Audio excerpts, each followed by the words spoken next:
Yo, what's going on, snipers, and welcome back to our Detroit Red Wings franchise mode here in NHL 21. So in last episode, we tried to address our offensive problems and continue to play good defensively, and unfortunately our offense is still not producing that well really at this point in the season. We're the worst offensive team, but we are the best defensive team in the league by quite a bit.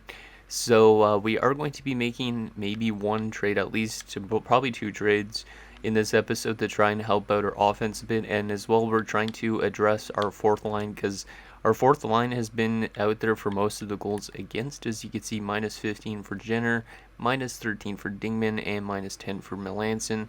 So we're probably going to pick up a new fourth liner in replacement of Melanson and then get that fourth line to be maybe a plus in chemistry instead.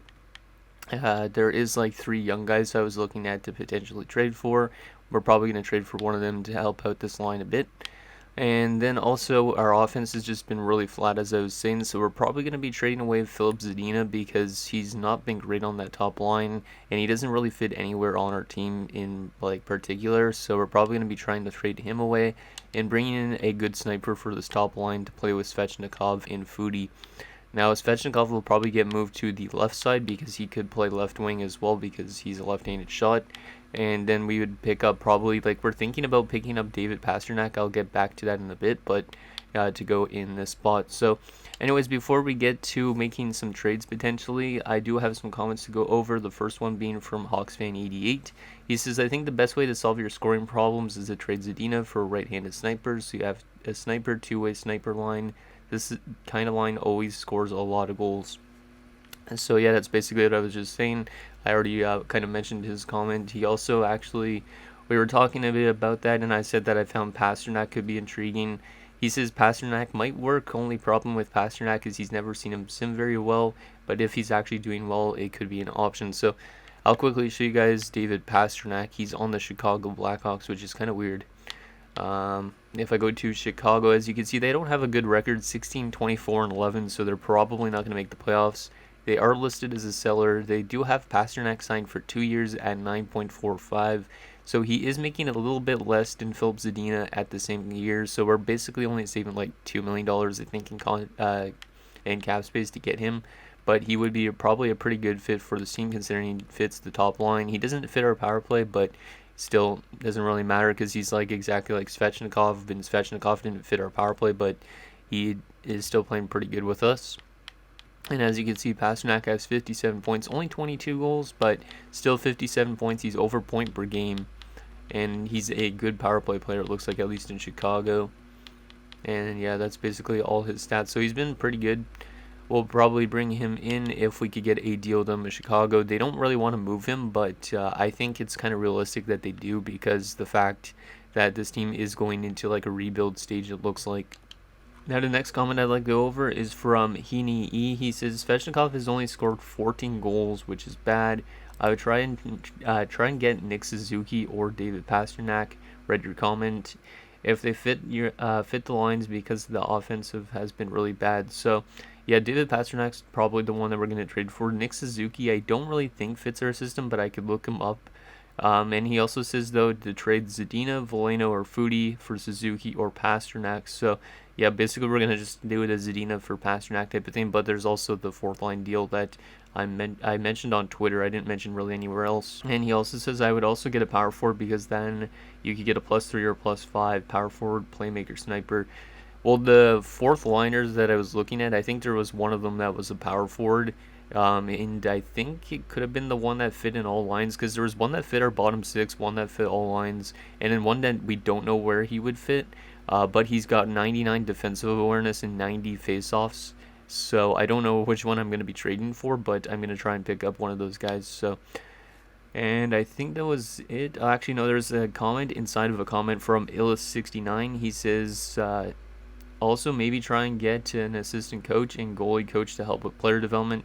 I know you don't have too much coach staff salary left, but it's something to consider for the offseason, which I totally agree with. If we could somehow get that budget up, which I don't think we can because I didn't have it on manual, budgeting and stuff like that, maybe we could pick up a goalie coach and stuff because we don't really have any of those at the moment. So these goalies that we've had on our team have been assimilating really well with no goalie coach, which is kind of weird. But yeah, anyways, let's see if we could swing some deals in this episode, and then we'll continue to simulate. We're not even at the deadline yet, but I would like to make the trades right now, just because if we make them at the deadline, then we actually have only a certain amount of time to pull off deals. And yeah, so we're going to try and make a trade for Pasternak right now with the Chicago Blackhawks. He's more than likely going to get thrown on the block at some point, my guess. But yeah, let's see if we could try and trade for him. So he is not on the block, it says, but we will give them Zadina, which they don't want, which is kind of annoying, but we'll still throw in Zadina. And as you can see, also they're over the salary cap if we were to do this like 1-for-1. So we actually have to retain, I think it was like 1 point something. I want to go for the lowest I could retain, which I think was just over $1 million if I'm not mistaken. Because I was doing a test of this yesterday. Yeah, it was somewhere around here. But we're still going to save like $2 million in cap hit for 2 years, which is okay. But yeah, I'm kind of worried about bringing in Pasternak to an extent because like Wall's contract's up at the end of the season, and then there's a few other players. Must have been like 15. I just want to make sure we get the exact minimum that we could do for this to go through. Now, I could always take back salary, but I don't really want to do that. Let's see. Geez, was it actually this high? I thought it was less than that. 18. Oh yeah, maybe it was like 2 million. Was it 2 million? Yeah, we are right around there. 1.975 works. 1.95 works. And that doesn't work. I want to make sure it's the lowest. Okay, so the lowest is 1925. Okay, there we go. So as you can see, there's still a pretty big chunk of value that we have to give up into this deal to get it to go through. So we're going to throw in some picks because they actually do want picks. So we could throw in a second. I don't want to give up our first necessarily, but this might go through on its own Zadina in a second. I don't know if they would do it, but we could always try. So Zadina and a second round pick for David Pasternak. Will this go through? And that's rejected. So we got to throw in some other stuff. I could give up our first in this deal, but I think it's kind of risky because this team could just come crashing down. Now, one guy I'm thinking of dealing is Bayer. Because Bayer's a 60 overall, 20 medium elite. Yeah, he's got medium elite potential. But he was a 7th round pick. I don't know if he's going to actually end up making it. Like, he could, and then we could lose this trade, but I think it's worth it to give up him because the fact that Nguyen's been outstanding as a backup, House is only signed for like 5 more years at this stage. So I think it makes sense to try and move out from Bayer because we do have like some other goalie prospects like Fawcett and stuff. So I don't know if the value though is too high. Let's try and add Fawcett to the deal instead. So Fawcett a second and Zadina just because Fawcett's a bit older. Still rejected. I could definitely give them some other prospects instead if there's anything I'd like. I'm not giving them Climber because he's that elite enforcer. We do have a lot of top 6 prospects. I could give them the Pedersen dude that we just acquired from, I think it was Vancouver. Yeah, because I think he's scratched. We'll throw him into this deal, why not? So Pedersen, Fawcett, second, and Zadina probably not going to go through still. Still rejected. Okay, we might have to give up our first round pick in this deal. I think I'm willing to do that. It might be a highly risky deal like what we did when we picked up Svechnikov, but sometimes you gotta live on the edge, you know. So I don't know if I would be able to take stuff back. So Zadina and a first. I can't just do a first for Pasternak. No, that's not gonna work. So, but yeah, Zadina and first probably will be able to get it done. I think. Oh yeah, we gotta retain that salary now that I took him off again. God damn it. So we got to go back to 1925. But yeah, I think we could take something else back in this deal. Pasternak, and can I get in like a 3rd round pick back or something? They don't want to give up their 3rd, but I could try it. So Pasternak and a 3rd for Zadina and a 1st. Yeah, we'll try this. I think this is a fair deal. And that's rejected. Wow, okay. It must be that 3rd rounder.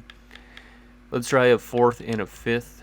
Trying to get some extra stuff into his deal. So Pasternak a 4th and a 5th for a 1st and Zadina rejected. What if I just take the 4th? Still rejected. What if I do just the 1st and Zadina? And that's rejected. Okay. So we're going to have to add some other stuff to this deal, which I am okay with, I think, because this team is improving a lot. We got a really good prospect pool, and if we bring in Pasternak for 2 years, it's a good kind of guy to have on our team while we wait for some guys to develop. Like Dingman will be a first liner probably by the time Pasternak leaves.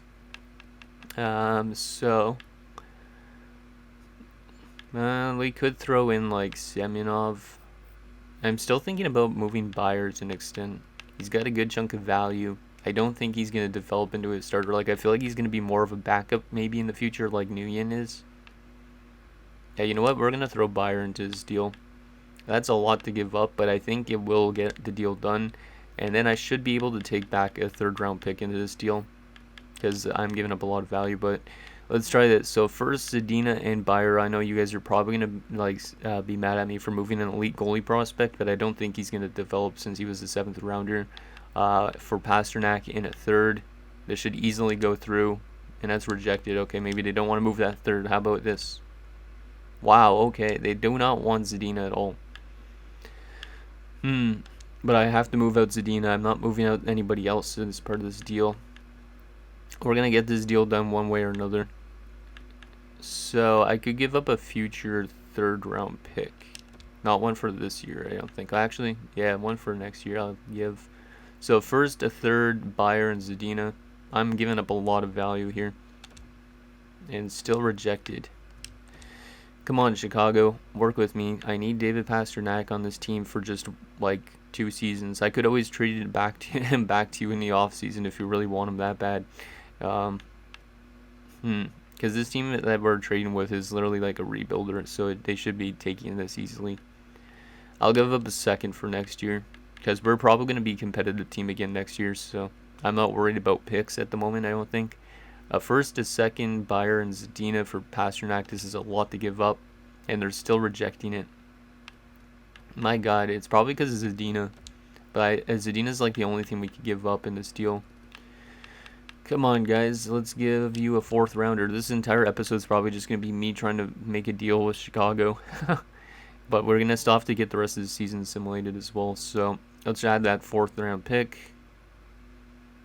I question whether you looked at our trade block service. We're giving you literally everything that you want almost. I could give up 2 first rounders instead of throwing in Bayer, but it's risky as heck.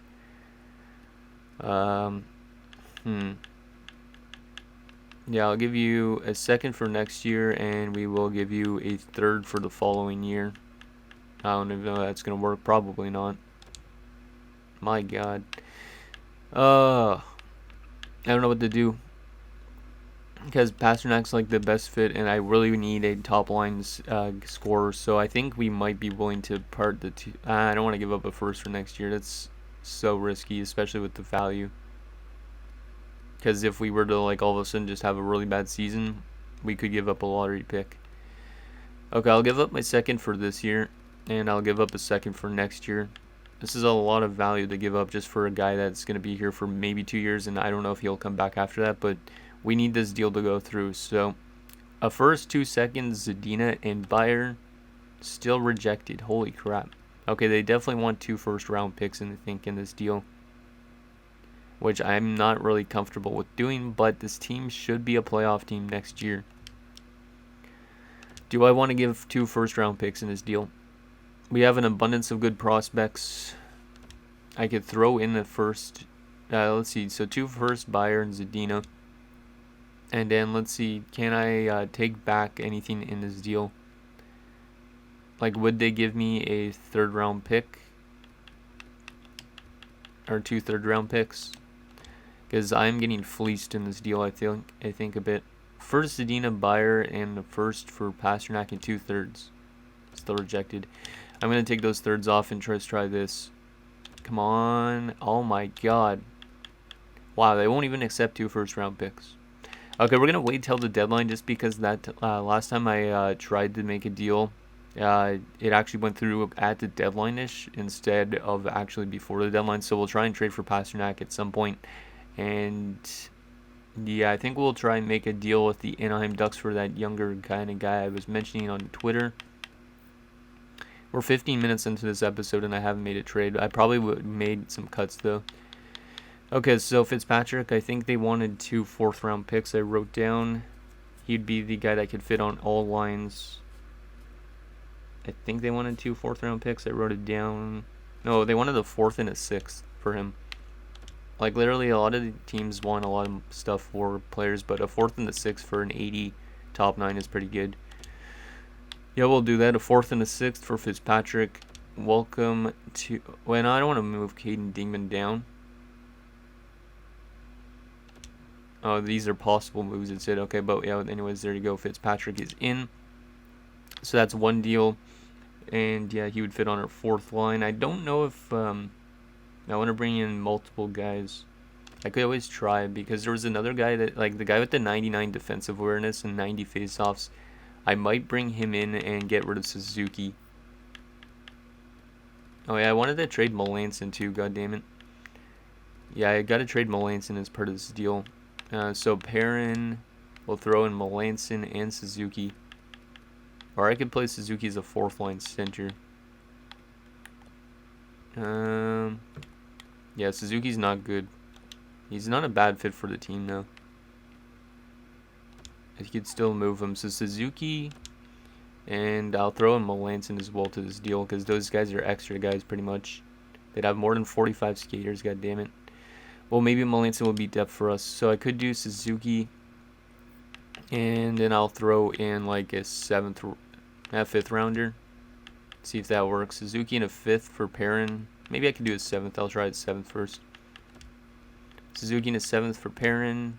And that's rejected. Okay, we'll have to do the 5th round pick probably then. That should go through. They don't want that. What did they want for him originally? I wrote it down as well. I think, let's see, they wanted...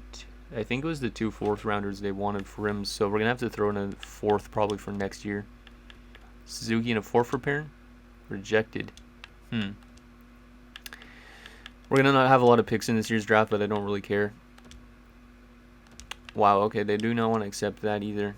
Let me just go to the trade finder and see if I could find something for Perrin instead of just wasting time. Because I tried doing this with Pasternak in like Chicago, didn't offer me anything, so... let's see, so let's get Perrin into this team, and then I'll adjust all the lines, and then we'll start simulating to the trade deadline, and then we'll actually make some trades at the deadline if we could get Pasternak, because he's the one piece I really want. And okay, it looks like San Jose doesn't want to move Perrin at all now, and we'll probably try and get him at the deadline. They'll eventually want to move him, I think. Okay, so I'm going to quickly adjust the lines, guys, and then we'll sim up to the deadline, and then we'll make some trades for, like, Pasternak and stuff if we can. Okay, guys, so I sent Melanson down, and I decided to put Fitzpatrick on our 3rd line, just because he's a better fit on our 3rd line than he's on our 4th line, and then he's actually a really good fit on that 2nd line, apparently. Yeah, I don't want to move Garon down, I don't think, to the 3rd line. We could always do that, but not yet. And yeah, that's basically the trades we're going to do for this part of this episode, and I think it should be good. Let me just make sure. I could give... our penalty kill has actually been really good, so I don't want to actually touch that. So yeah, that's basically all we're going to do for now. But once we get to the deadline, I'm going to try and trade for Pasternak, because we need that offensive player. Maybe this guy ends up being a good offensive player for us, even though he's a 2-way. But yeah, let's go up to the deadline and see if this team could pick up their offense a bit. So we'll go right to a day before the deadline, just so we could get prepped for the deadline. And Wall's been injured with an MCL sprain. Oh my god. Well, that might have turned our season completely upside down. That's our best defenseman going down with an MCL sprain till March the 24th. That's a long term. That's actually just like a month, I think, but still, that's not a good injury to have. Wall's got like 1 year left on his contract too, so I'm kind of a bit iffy about Wall. So we'll put in our depth defenseman, which is Declan Chisholm. We'll just throw him in there, I guess. And I think that should be good. But yeah, that is a big injury to have on the blue line. Hey, we scored 8 goals in a game. That's actually pretty nice. Our offense looks like it's picked up in those last few games. And Savonen's now been injured. Can you stop getting injured, defense? We need to win games down the stretch. And we literally got our depth defenseman down with an injury now, too. But it looks like we're scoring a bit more since that deal. Savonin is back, which is good. We lost a few games because of those injuries. My god, we were playing 2 forwards on defense. I don't like that. Okay, so we got to go here, and we got to go to right defenseman, put in Savonin. That's good. We'll move Larson up and just do it like that for now. But Bemstrom's playing defense. I don't like that. Because we do not have any depth defensemen. Because Chisholm's injured. And there's another loss. And there's a win. 31-23-9. That's pretty good. At the deadline, we are still first in our division. And our offense seems to be improving, I think. I could be completely wrong with that, though. Let me just take a look at Fitzpatrick, how Fitzpatrick's been fitting into this team. He's got 5 points in 11 games on that third line, plus 2. Not bad. Yeah, this guy is actually pretty decent. He played in Philadelphia like last season. He had 31 points in 82 games, averaging only like 11 minutes. So this guy eventually could be a pretty good player at some point. He's wearing Thomas Holmstrom's number, which is a little bit weird, but not too bad. Hopefully he helps out that offense a bit.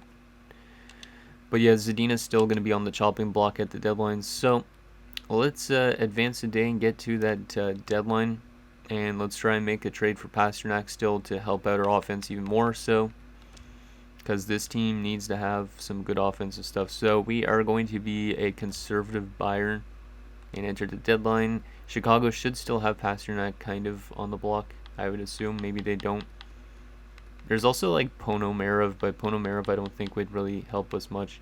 There's also older guys like Huberdeau and Landeskog, but they're left wingers and not really snipers. So we're going to propose a trade with the Chicago Blackhawks. And they're almost back to 500, so their record's better. They still don't want to move Pasternak. But we are going to try and pry him away from there. Because we got to get this deal done. We're going to retain that salary still, which kind of is kind of annoying, but at least it's only for 2 seasons. So it's 1925. There you go. And then we will also throw in... They actually want all draft picks now, which is kind of interesting. We'll throw in our first. We'll throw in 2 seconds. That should get it done easily. So first and 2 seconds and Zadina. Actually, let's try and just do it like this. A first and a second and Zadina for Pasternak. Still rejected, of course. I'm trying to get them to like take less than that they wanted before. 2 seconds and a first and Zadina. Rejected. Do you guys still want Bayer?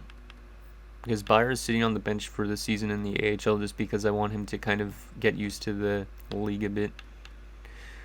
Yeah, let's do that. Bayer 2 seconds of first and Zadina. Rejected. Holy crap. Chicago does not want to move him, which is kind of not good. I don't want to give up 2 first-round picks, but I might have to do that. I think I'm willing to do 2 first-round picks. It's going to be kind of a sketchy deal to do. Zadina and 2 first-round picks. Let's see, can I add anything to this, or is this not something you guys are going to accept anyway? Let's do this. Rejected. Okay, Zadina and 2 first for Pasternak. How about that? Oh my god. Guys, I don't think I'm going to be able to get Pasternak in this deadline. We don't have a whole lot of time left. Well, we do have a lot of time left, but still. Maybe I retain more on Zadina for the 2 years, which is kind of bad because then we're not really saving any cap. Let's save 2.2. And yeah, then let's... What else are they interested in skaters matching the block? They don't actually have a lot they're interested in anymore. Bayer could get thrown still into this deal. But we're not giving up any of our defensemen in this deal. Draft picks. I might try and trade for somebody else other than Pasternak.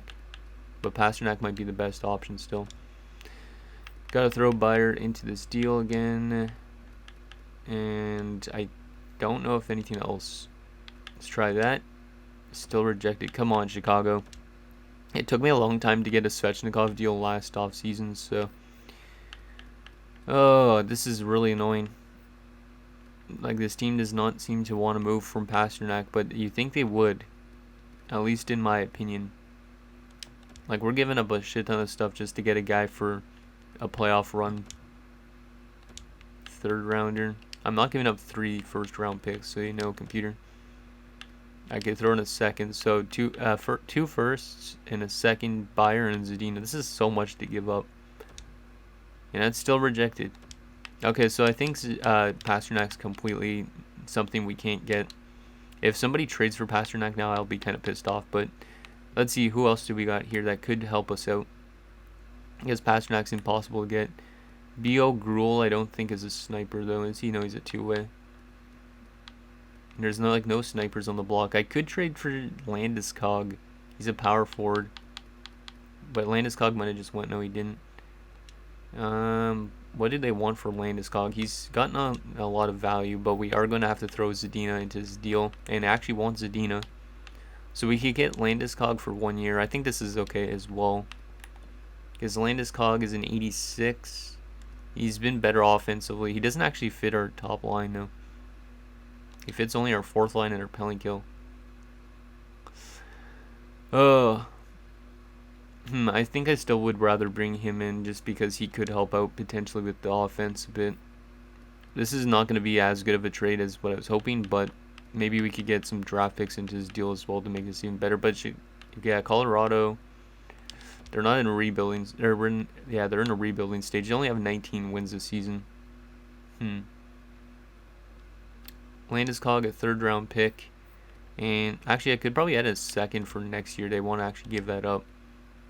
So Landeskog in a second for next year. Let's try this. I know this isn't way less than what Pasternak would be, but we got to do something.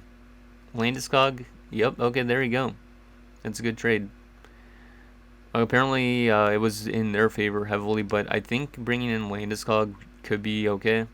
It's not as good as Pasternak, obviously, but yeah, just it was impossible to trade for him. We might be able to get him next year in the trade deadline, but yeah, other than that, that's our only trade I think we're going to make. Unless we want to bring in that guy from San Jose that I was mentioning. That center guy just to help out with the defensive side for that bottom 6. Even though we don't know if he matches our system at all or not. So we'll try and bring in Perrin, and we will give them Suzuki. And we should be able to give them... I don't want to give them a 3rd. I could give them a 5th. Or 2 5th round picks. Or a 5th and a 4th. Yeah, we'll do that. Suzuki, a 4th and a 5th for Perrin is accepted. Okay. Perfect. Okay, so those are the trades we're going to make. We had just picked up a veteran piece for potentially the top line, maybe the second line. It's more just to kind of get somebody that could help us with our offense a bit. And then, yeah, just basically another guy to help us out defensively. So I'm going to adjust the lines, and then I'll see you guys in a second. Okay, guys, so our lineup looks a lot different now. So Landeskog, the good thing about bringing in Landeskog, even though he's not really a good fit for our top line, he actually fits our second line the best. We might do that, actually, and put Guerin back up. But, yeah, anyways, Landeskog, though, the good thing about bringing him in, even though he's got a decent amount of points, so he should help us out offensively, is he's only got 1 year left on his contract. So then if we were to let him go, so he would be more of just a rental, we would free up a lot of, cap space as well in the offseason, because Zadina was signed for 2 years at $13 million. So realistically, we're saving a lot of cap by bringing in somebody like Landeskog instead. And then we don't have to pay them for multiple years, or if we do, he's going to want a lot less. But yeah, I'm hoping he could help us out a bit in terms of offense. He's actually also going to be on the top line power play unit, and the power play unit looks actually pretty good. So yeah, I'm pretty excited to see how Landeskog plays out. And then also Perrin is now going to be playing on our 3rd line. He's going to be playing with Fitzpatrick, who we also just recently acquired, and Jenner. So that line also has some chemistry. Liking it a bit, and then our defense is still the same. But yeah, I think our team is gonna look a little bit better.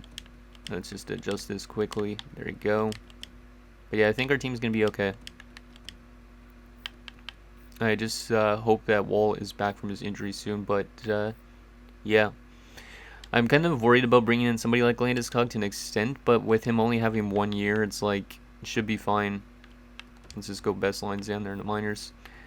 But Yeah, I think it's a better acquire like to bring him in than Pasternak. So to an extent, just because Pasternak was for multiple years, obviously not as good of a player, but still. Okay, let's get the rest of the season simulated because this episode's running pretty long, probably, unless I've made a lot of cuts. But yeah, let's get the rest of the season simulated. Let's go to this game against the Sharks on the 22nd. We're still waiting for our boy Wall to be back. He won't be back. I think it's until the 25th, so he's injured for like a month or so. There's 2 more wins, 3 wins, 4 wins, 5 wins. Good job, boys. Liking that. Even if our offense isn't good in those wins, it's better just to win games and clinch a playoff spot. And of course, we're losing games now. That's not good. And Wall is back, which is great. That's going to help us with offense a bit. Take out Chisholm, throw in Wall, move Wall up there, and then I think is Wall back on the power play. Just make sure. We got to take off Jenner, and then we'll put Wall up to the top one instead of Biggs. Yeah, we'll do that, and that should be good. Okay, there's a win over Vegas, which is good. So we're 37, 27, and 10. Still a little bit of a weird record, but we are still top in our division, which is pretty impressive. And the offense still seems to be struggling, but we're still winning games. So maybe our offense is just going to appear in the playoffs all of a sudden. There's another win over San Jose. A loss, a loss, a loss, a loss. Yikes. We're still top in our division, only by 2 points. But we actually have clinched a playoff spot, which is good. Okay, let's get the rest of the season done then. These last 3 games. Can we just win 3 games going into the playoffs? There's a win, and there's a loss. So we actually have won our division for the first time. So that's actually pretty impressive with the way our offense was not that great. Like, the leader's 70 points in 82 games, okay? 90 points to win a division. Like, if we were in the Central, we wouldn't have even made the playoffs. Any other division, we wouldn't have made the playoffs but our own. So a really weak division, which is good. Hopefully we could come out of it as the best team in our division. Let's take a look at our player stats for the season, as well as the team stats and stats around the league, and then see who we're up against in the first round. I'm trying to speed the rest of this episode up a bit. So Foodie, 49 points in 80 games. Not great for a first/second line center. Matthews, 49 points. Liking that. He's definitely a pure playmaker, but back-to-back 49-point seasons. He's got 98 career points already. He's definitely going to be on like either the second or first line next season. The only thing about first line is he doesn't fit it as well, so that's good. Not good. Foligno, 43 points. He's probably going to go to free agency, or he might get signed to a lesser contract in the offseason. Perrin, let's see him. 6 points in 19 games. Not great. -1, but did he help us out in the face-off dot? He was really good on the face-offs, 59%. Okay, so that's why I brought him in, as just more of the defensive kind of play for that bottom 6 a bit. He also had almost as much takeaways as giveaways. Okay, not a bad pickup. I think he's only 25.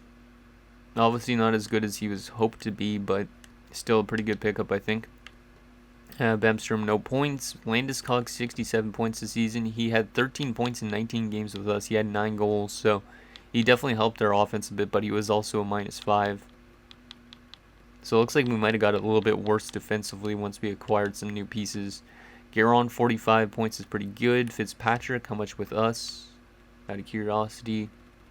He had 11 points in 30 games. Not bad, a +1. And then Petrovic, 23 points. Vialbi had 2 points. Svechnikov, 70 points. Jenner, 24 points. Dingman, 19 points.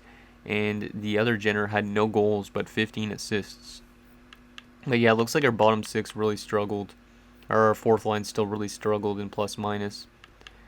Defensively, Wall, 35 points in 62 games because he got injured, a -10. Biggs, 32 points, so he definitely picked it up near the end because, yeah, he started the season really slow. There you go.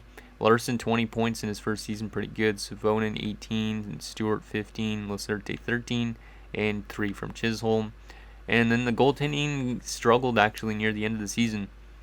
It started off really good, but it's like they actually had a really good save percentages, but the goals against went up a lot since we last looked. but still really impressed with the goaltending combination. And let's take a look at the entire league quickly. Yeah, this episode's going to be a pretty long episode, and I apologize, but whatever. Scheifele led the league with 112 points, okay? Most goals this year was Damon Pete of the San Jose Sharks, believe. Yeah, he's the high franchise guy, 57 goals. Most penalty minutes was Ullman. Most game-winning goals, Savonin. Most power play goals was Henley. Okay. How about defensemen? Most points by defenseman was Rasmus Dahlin with 68. Okay. Best goaltender for wins this year was Jalen Ritchie of the New Jersey Devils. He and Linus Ullmark. Most shutouts this year was by Carter Hart and Vinny Vivolainen.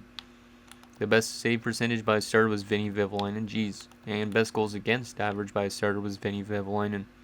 So Vinny Vivolainen's going to win the Vezina. Interesting. Any goalie goals just for fun? One goalie goal from Matt Sogard. Okay.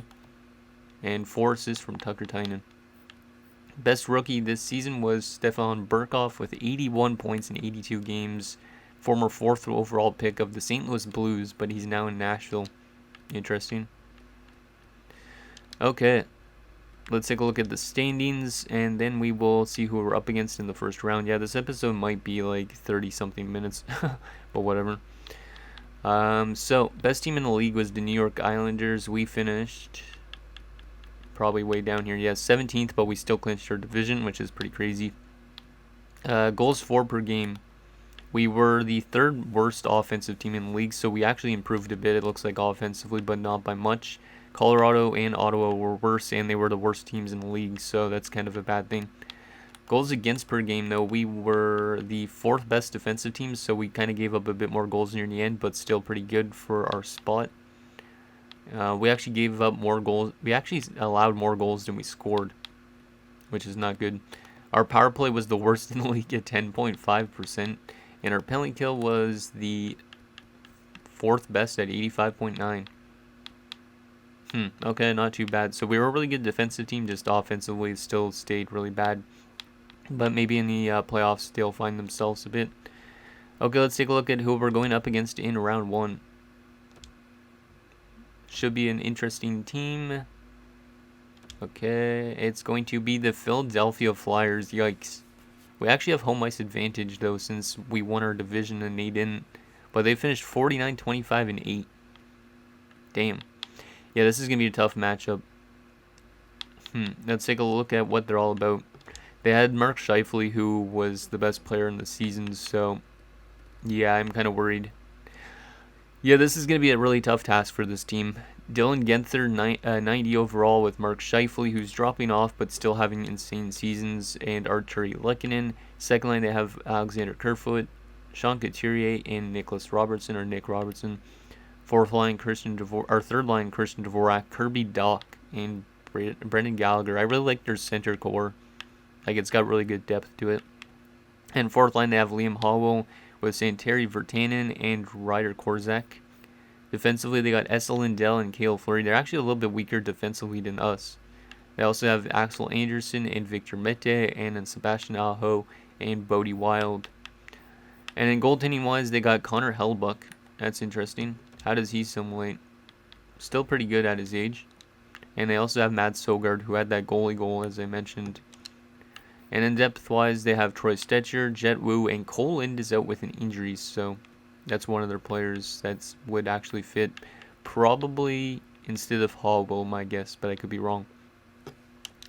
But anyways, guys, that's going to do it for this episode of our Detroit Red Wings franchise mode. So in next episode, we will take it to the first round of the playoffs against the 49, 25, and 8 Philadelphia Flyers as we look for our first series win in the playoffs. So let me know what you guys think down below, and I'll see you guys next time.